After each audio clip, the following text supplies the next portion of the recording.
Hello दोस्तों, मैं विनय कुमार। आप लोगों को टॉप मैथ ज्ञान में स्वागत है।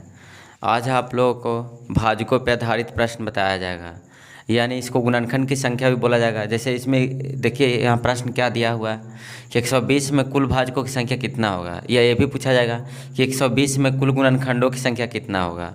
तो आपको कुछ भी पूछा जा सकता है, या तो भाजकों की संख्या दिया रहेगा या गुणनखंडों की संख्या, दोनों का अर्थ एक ही होता है। एग्जाम में ऐसा भी दिया जाएगा कि 120 में कुल गुणनखंडों की संख्या, या पूछा जाएगा 120 में कुल भाजकों की संख्या कितना होगा। तो देखिए पहले छोटा सा समझ लीजिए इस टाइप को प्रश्न को बताना कैसे होता है। जैसे देखिए हम लिख रहे हैं, जैसे 12 लिख रहे हैं जी, तो 12 में अगर पूछा जाएगा कि कुल भाजकों की संख्या कितना है, कुल भाजकों की संख्या आप लोग से पूछा जाएगा। तो भाजक का मतलब होता है जो भाग लग, जिसमें मतलब उस संख्या से इसमें भाग लग जाए, यानी भाग लगने वाला प्रश्न। भाजक का अर्थ शाब्दिक अर्थ होता है भाग लगने वाला, या गुणनखंड का वही अर्थ होता है जो मतलब भाजक का अर्थ भाजकों की संख्या होता है। यानी भाजक बोल दे या गुणनखंडों की संख्या पूछ दे, दोनों का अर्थ एक ही होता है, दोनों का आंसर भी एक ही होगा। जैसे देखिए इसमें पूछा जा रहा है कि 120 में कुल भाजकों की संख्या, या तो यही इसमें ये भी पूछा जा सकता था कि 120 में कुल गुणनखंडों की संख्या कितना है। जैसे देखिए इसमें 12 में पूछा जा रहा है कि भाजकों की संख्या बताएं या गुणनखंडों की संख्या बताएं, या ये भी पूछा जाता है कि कुल कितने संख्या से इसमें भाग लगेगा। मतलब भाजकों की संख्या मतलब भाग लगने वाला खोजना है। जैसे देखिए इसमें भाग, पहला बात तो 1 से लगेगा जी, फिर ये भी जानते हैं कि 2 से भी भाग लग सकता है, इसमें 3 से भी लग सकता है, 4 से भी लग सकता है, 6 से लग सकता है और 12 से भी लग सकता है। तो आप लोग बता सकते हैं, अगर छोटा रहेगा तो ऐसे भी आप सोच सकते हैं कि इसका भाजक क्या होगा, मतलब कितना होगा, यानी इसमें गुणनखंड कितना है। तो गिन सकते हैं 1 2 3 4 5 6, यानी इसमें अगर एग्जाम में पूछा जाता कि 12 के कुल भाजकों की संख्या कितना होगा, तो आंसर कितना लगाते, 6 लगाते। लेकिन इसी में अगर पूछा जाता कि 12 में कुल शुद्ध भाजकों की संख्या कितना होगा, अगर एग्जाम में ऐसे आ जाए कि शुद्ध भाजकों की संख्या निकालना है, शुद्ध भाजकों की संख्या, शुद्ध भाजक, देखिए अगर कुल भाजक पूछा जाएगा तो आंसर 6 आ जाता है। लेकिन यही इसमें पूछा जाता है कि शुद्ध भाजकों की संख्या कितना होगा। तो जब शुद्ध भाजक की संख्या निकालना रहेगा तो यही दिमाग मतलब रखिएगा, यही ध्यान में रखिएगा कि फर्स्ट और लास्ट को जो भी अपने आप से होता है और जो एक से होता है उसको ऐड नहीं किया जाता है। यानी जो भी आएगा आंसर उसमें से 2 घटा दीजिएगा, एक पहला वाला एक लास्ट वाला, यानी 6 में से 2 घटाइएगा तो आंसर कितना आ जाएगा। अगर पूछा जाता कि शुद्ध भाजकों की संख्या कितना आता, आंसर कितना आ जाता, 4 आ जाता। अब देखिए आप लोग प्रश्न पे आइए, अगर इसमें नहीं समझ आ रहा है तो प्रश्न में आपको पूरा समझ में आ जाएगा। देखिए आप लोग को बताया जा रहा है, देखिए प्रश्न को पढ़िए, आप लोग बनाने की कोशिश करिए। इसमें ये 120 में कुल भाजकों की संख्या पूछा जाएगा या तो कुल गुणनखंडों की संख्या। तो इसको बनाने का देखिए तरीका क्या है जो, तो देखिए 120 है, अगर ऐसे तो नहीं समझ में आएगा। देखिए अगर बनाने के लिए सोचते रहिएगा तो एग्जाम में तो टाइम खत्म हो जाएगा सोचते सोचते। लेकिन कोई तरीका है, पहले क्या कीजिएगा, तरीका पहले सीख लीजिए। इसका गुणनखंड कीजिएगा, भाज गुणनखंड कीजिएगा। अब भाज गुणनखंड कीजिएगा तो 2 से लगाइएगा 60 आएगा जी, 2 से लगाइएगा 30 आएगा, फिर 2 से लगाइएगा तो कितना आ जाएगा, 15 आ जाएगा, फिर 2 से नहीं लगेगा, 3 से लगेगा तो 5 आ जाएगा। फिर बस इतना ही रहने दीजिए। यानी कुल भाजक देखिए अगर निकालें तो ऐसे लिख सकते हैं इसको। अब इसको अगर सजाएंगे तो कितना लिखेंगे, 2 के पावर 3 लिखेंगे, गुना 3 के पावर 1 लिखेंगे, गुना 5 के पावर 1 लिखेंगे। इतना लिख सकते हैं। पहले क्या करना, अगर भाजकों की संख्या निकालना रहे, कोई भी प्रश्न हो, ऐसा ना कि 120 लिए तो उसको गुणनखंड किए, कोई भी क्वेश्चन रहेगा उसमें भाजकों की संख्या पूछा जाएगा, पहले गुणनखंड कर लीजिएगा, इस टाइप को उसको लिख लीजिएगा। आप देखिए भाजकों की संख्या निकालने का तरीका क्या बताते हैं। जो भी आया, जैसे देखिए यहाँ 2 कितना बार आया, 3 बार, तो 1 बार इसमें और ऐड कर दीजिएगा, तो 3 है कितना हो जाएगा, 4 बार, तो 4। अब गुना का चिन्ह दीजिएगा, 3 एक कितना बार आया जी, 1 बार, इसमें और 1 ऐड कर दीजिएगा, तो 3 1 जोड़िएगा तो कितना आ जाएगा, 2, फिर गुना कर दीजिए, जितना अंक रहेगा उतना बार गुना करना पड़ेगा। जैसे 5 लिखें तो 5 एक बार था, एक और अपना मन से ऐड करना है और लिख देना यहाँ। तो देखिए यहाँ 3 एक बार था तो 1 जोड़े तो 4 हो गया, गुना के चिन्ह दिए। फिर यहाँ 3 एक बार था जी, एक और अपने से जोड़े तो 2 बार हो गया। उसी तरह यहाँ देखिए 5 एक बार था, एक बार और जोड़े तो, अब इसको गुना कर दीजिए, 4 दूनी 8 है, 4 दूनी 8, 8 दूनी 16, यानी इसमें कुल भाजकों की संख्या कितना हो जाएगा, 16। अगर इसी में पूछा जाता कि शुद्ध भाजकों की संख्या बताएं, अगर इसी में पूछा जाता कि शुद्ध भाजकों की संख्या, तो आप लोग खुद बता सकते हैं। अभी आप लोगों को बताया गया कि शुद्ध भाजकों की संख्या के लिए क्या करना, 2 और कम कर देना, यानी आंसर कितना हो जाता, 14। अगर शुद्ध भाजकों की संख्या पूछा जाता तो भाजकों की संख्या पूछा जा रहा है तो आंसर ये आ जाएगा। देखिए अगला प्रश्न को आपको बताते हैं। देखिए प्रश्न नंबर 2 को देखिए, पूछा जा रहा क्या 520 में कुल भाजकों की संख्या कितना होगा, यानी 520 में कोई ऐसे कितने संख्या है जिससे इसमें भाग लग जाएगा, यही इसका अर्थ होता है। भाजकों की संख्या या तो गुणनखंडों की संख्या, दोनों का अर्थ एक ही होता है। तो देखिए इसको बनाने के लिए क्या करना पड़ेगा, पहले आप लोग समझ गए हो क्या करना होता है। तो क्या करेंगे, इसको गुणनखंड करेंगे जी, 2 से लगाइएगा तो कितना आ जाएगा 26 दूनी 52, 0 के 0, फिर 2 से लगाइएगा 13 दूनी 26, फिर 2 से लगाइएगा तो कितना आ जाएगा 65 दूनी 130 हो जाता है जी। फिर 2 से नहीं लगेगा, 5 से लगाइए 13 पचे 65 आ गया, यानी इसका गुणनखंड किए तो इतना आ गया। तो इसको पहले सजा लीजिए, 2 कितना बार आया है 3 बार, गुना 5 एक बार जी, 13 एक बार आया, इतना लिख लिए। पहले इसको पहले गुणनखंड कर लीजिएगा और उसको पावर के रूप में लिख लीजिएगा। अब भाजकों की संख्या निकालने के लिए क्या करना है, भाजकों की संख्या निकालना रहेगा तो 2 कितना बार आया 3 बार, लेकिन एक और अपना मन से जोड़ दीजिएगा तो 3 है कितना बार आ जाएगा 4 बार, प्लस यहाँ 5 एक बार आया जी, एक और जोड़ दीजिएगा कितना आ जाएगा 2 बार, फिर यहाँ 13 देखिए एक बार और अपना मन से जोड़ दीजिएगा तो कितना आ जाएगा 2 बार आ जाएगा। तो इसको गुना कर दीजिए, 4 दूनी 8, 8 दूनी 16, यानी इसमें भी कुल भाजकों की संख्या कितना हो जाएगा 16। लेकिन अगर इसमें ऐसे पूछा जाता कि शुद्ध भाजक बताएं, शुद्ध भाजक की संख्या, तो शुद्ध भाजक की संख्या निकालने के लिए कुछ नहीं करना होगा, 2 और घटा दीजिएगा, अपना मन से 2 घटा लीजिएगा, आंसर कितना आ जाएगा 14 आ जाएगा। देखिए प्रश्न नंबर 3 को देखिए, क्या है प्रश्न नंबर 3 जी, आप लोग देखिए इसमें क्या है। अभी जो भी पढ़ रहे थे कुल निकालने के लिए दिया जा रहा था, लेकिन इसमें क्या दिया जा रहा है 324 में समभाजकों की कुल संख्या।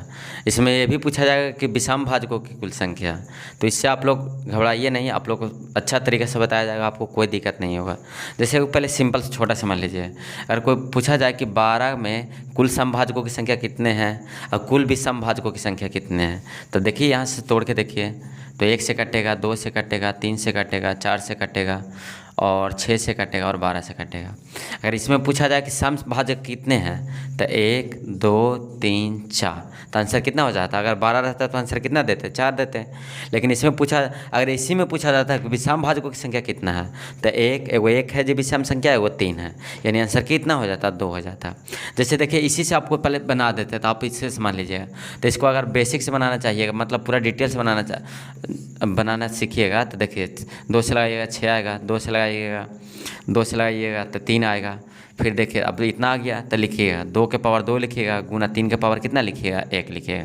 अगर इसमें पूछा जा क्या पूछा जा रहा है कि समभाजकों की संख्या, समभाजकों की संख्या आपको पूछा जा रहा है, तो समभाजक की संख्या पूछेगा तो जो भी 2 के पावर में रहेगा पावर, यही ध्यान रखना आप लोग को, याद कर लीजिए कि जब भी समभाजकों की संख्या पूछा जाएगा तो जो भी सम मतलब 2 के पावर में रहेगा उसको जैसे है वैसे ही लिखना। अगर 2 है तो 2, अगर 5 रहता तो वो भी 5 लिखते, 4 रहता तो भी 4 लिखते।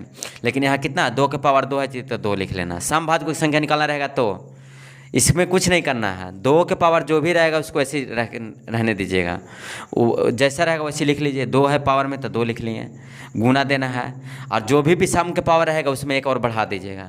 जैसे 3 यहाँ 1 बार है जी तो 1 और बढ़ा दीजिएगा, तो 3 1 बार है तो 1 बार अपना मन से जोड़ने बोले थे पावर में तो 1 बार और जोड़ दीजिएगा तो कितना हो जाएगा 2 बार। इसको गुना कर दीजिए तो 2 दूनी 4। देखिए अगर यहाँ ऐसे बेसिक से भी बनाए थे तो पता लगा था कि 4 आया था, लेकिन जब ऐसे नियम से जब बनाए तो भी कितना आया 4 आया। जैसे देखिए अब इसको समझिए, देखिए अब आप लोग को ये बताते हैं, देखिए आप लोग को ये समझ में आ जाएगा। देखिए अगर 324 है जी, इसको फैक्टर कीजिएगा यानी गुणनखंड अभाज्य गुणनखंड कीजिएगा तो 2 से दीजिएगा 16 दूनी 32 हो गया जी, 2 दूनी 4, फिर 2 से लगाइए 8 दूनी 16 1, फिर 3 से लगाइए 27 आ जाएगा, 3 से लगाइएगा तो 9 आ जाएगा, 3 से लगाइएगा 3 आ जाएगा। देखिए ये आप लोग का आ गया। अब इसको क्या बोलें, फैक्टर के रूप में लिख लीजिए, गुणनखंड के रूप में, अभाज्य गुणनखंड के रूप में। तो 2 2 बार आया है, गुना 3 कितना बार आया 4 बार आया है। तो इसमें क्या पूछा जा रहा है समभाजकों की संख्या, यानी सम संख्या ऐसा कितने हैं जो 324 को काटेगा। तो देखिए कुछ नहीं करना, क्या बोले कि 2 के पावर जो भी रहेगा, अगर यहाँ 3 आ जाता तो 3 वहीं लिखते देते, अगर 2 5 बार आ जाता तो भी 5 ही लिखते। ऐसा ना कि यहाँ सम संख्या आता सम संख्या नहीं, खाली 2 के पावर देखना है। अगर समभाजकों की संख्या पूछा जाएगा, समभाजकों की संख्या तो यही ध्यान रखना है कि 2 के पावर जो आएगा उसको वैसे ही लिख देना है। जैसे यहाँ 2 के पावर 2 है तो 2 लिख लिए गुना, लेकिन जो भी विषम संख्या रहेगा, जैसे यहाँ 2 होगा और आता आगे तो उसको में एक पावर बढ़ा के लिखना था। यहाँ 2 4 ना है जी विषम संख्या, तो विषम संख्या में एक और पावर बढ़ा दीजिए तो 4 है कितना हो जाएगा 5, इसको गुना कर दीजिए तो 5 दूनी 10। यानी इसमें अगर सम संख्या का पूछा जाता कि सम भाजकों की संख्या कितना आ जाता है, आंसर 10 आ जाता है। लेकिन अगर आप लोग को विषम भाजकों की संख्या पूछा जाएगा, विषम भाजकों की संख्या, तो विषम भाजकों के लिए भी सीख लीजिए आप लोग को। अगर इसमें विषम भाजकों की संख्या पूछा जाता तो क्या करते हैं, सम भाजक की संख्या कुछ नहीं करना है, जो रहेगा वैसे छोड़ देना है। अगर इसमें पूछा जाएगा कि विषम भाजक कितने हैं, तो जो सम भाजक रहेगा उसको कुछ नहीं करना है, सिर्फ विषम भाजक जो भी आएगा उसको में एक और जोड़ के लिख लीजिएगा, आंसर आ जाएगा। यानी विषम भाजकों की संख्या कितना आ जाएगा, आंसर 5 आ जाएगा। देखिए प्रश्न नंबर 4 को देखिए, आप लोग बनाने की कोशिश कीजिए। देखिए इसमें क्या पूछा जा रहा है, इसमें दोनों पूछा जा रहा है, सम भाजकों की संख्या एवं विषम भाजकों की संख्या दोनों बताना है। आप कुल भी सभी अगर पूरा पूछा जाता तो पूछता कि कुल इसमें सभी कुल भाजकों की संख्या कितना है वो भी निकाल सकते थे, लेकिन इसमें पूछा जा रहा है जो वो बताएंगे आपको। इसमें पूछा जा रहा है क्या, सम भाजक की संख्या और विषम भाजक की संख्या कितने हैं। तो क्या कर रहे हैं, आप लोग को बताया गया है कि जो भी अगर देखिए यहाँ तो 4 है जी, तो इसको क्या करना, पहले 2 के रूप में फैक्टर के रूप में तोड़ लीजिए। तो इसको लिख सकते हैं 2 के पावर, तो 2 लिखेंगे, अब पावर कितना हो जाएगा 3, और 3 के पावर कितना है जी 5, और गुना 5 के पावर कितना है जी 2, और आगे तो 2 के पावर कितना हो जाएगा 6 हो जाएगा, गुना कितना हो जाएगा 3 के पावर 5 हो जाएगा, यहाँ 5 के पावर 2 हो जाएगा।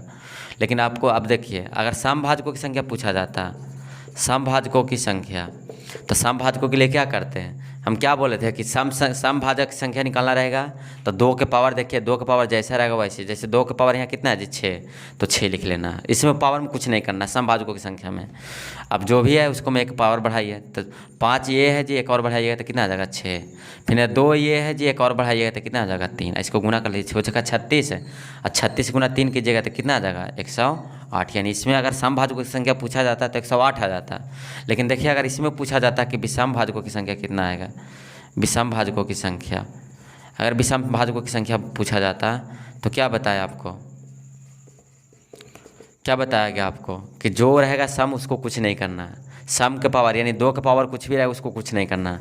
इसमें एक पावर बढ़ाइए तो 5 1 6 आ जाएगा, 3 5 बार है तो एक और बढ़ाइएगा 6 बार हो गया, गुना 5 2 बार है जी, एक बार और बढ़ाइए तो कितना हो जाएगा 3 बार, तो इसमें गुना कर दीजिए 36 18। यानी क्या था विषम भाजकों की संख्या तो 18, अगर सम भाजकों की संख्या तो कितना आ जाता 108 आ जाता। देखिए अगर ये वीडियो पसंद आया है तो दोस्तों को पास भेजें, और चैनल को सब्सक्राइब कीजिए और लाइक कीजिए, और इससे भी अच्छा वीडियो आप लोग को लाया जाएगा।